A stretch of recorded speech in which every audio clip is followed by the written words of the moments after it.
Hello, everyone, and welcome again to another Teacher Joseph podcast. Today, I want to ask a question. Why are English teachers so shy about helping you to speak better? I think the main reason is because ways of speaking in history were never part of the English teacher's role. Back in the day, when we didn't really have many immigrants, there weren't really many English teachers around.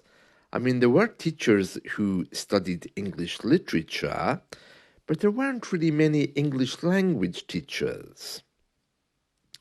So, as a result of that, when immigration started happening, many people trained on how to learn new words, how to use American psychology to learn quicker, and how to help you with grammar.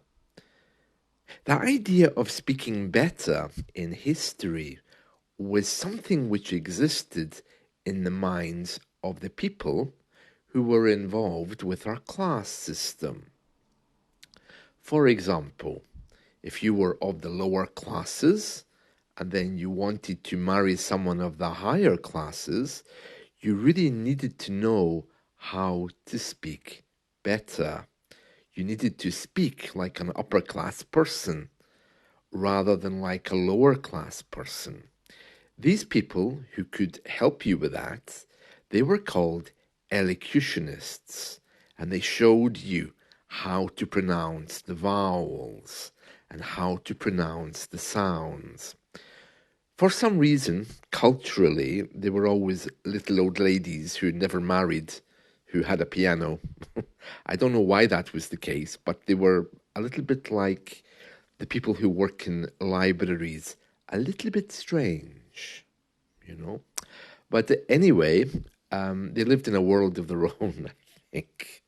So as the class system disappeared, so did elocutionists. So that meant there was nobody around anymore to teach you how to speak better.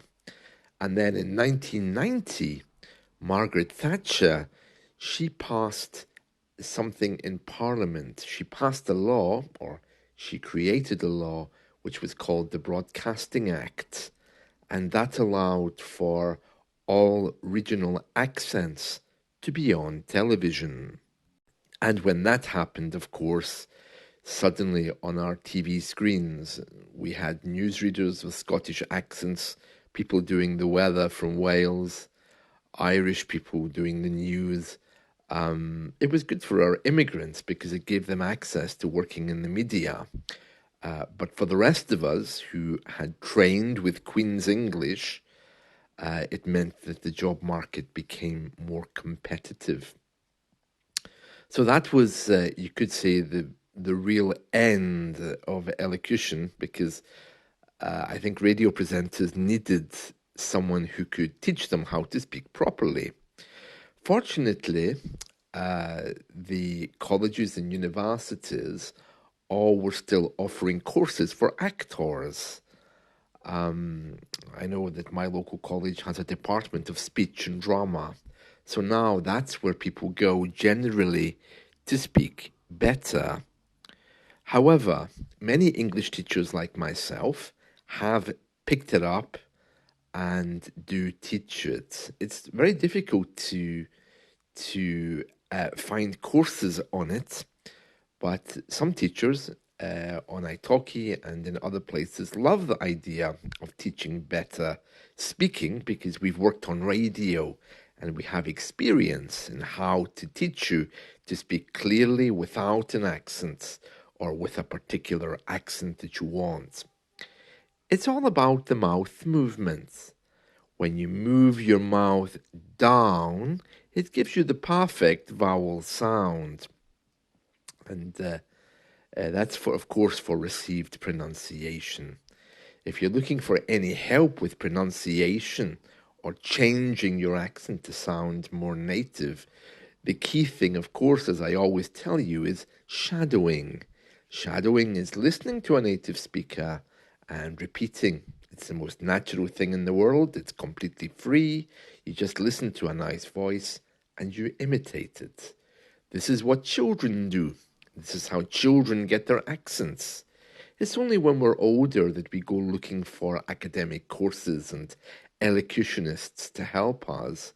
But with a little bit of patience, recording, and space, you should be able to produce a lovely English accent. In fact, I know you can because I've heard people from different parts of the world talking to me, and many of them speak perfect English. In fact, one of them, I remember one Russian guy, I almost thought he was native, except that he kept dropping his articles, which of course is our Russian habit. And I was able to see that he wasn't. Another one, I think, was a guy from Hong Kong who spoke perfect English. Um, and I asked him, "Where do you come from?" And he told me he was from Hong Kong. So it is possible. And as I'm always telling you, you just need to have in front of you the sounds of English and record them. And the Anti Moon site I mentioned the other day, which has all of the sounds of English, is perfect. Just Google Anti Moon sounds of English and you'll find it. It has the 50 sounds, and that'll be a perfect reference for you. Right, that's it from me. I hope you've enjoyed this, and let's talk again soon. Bye.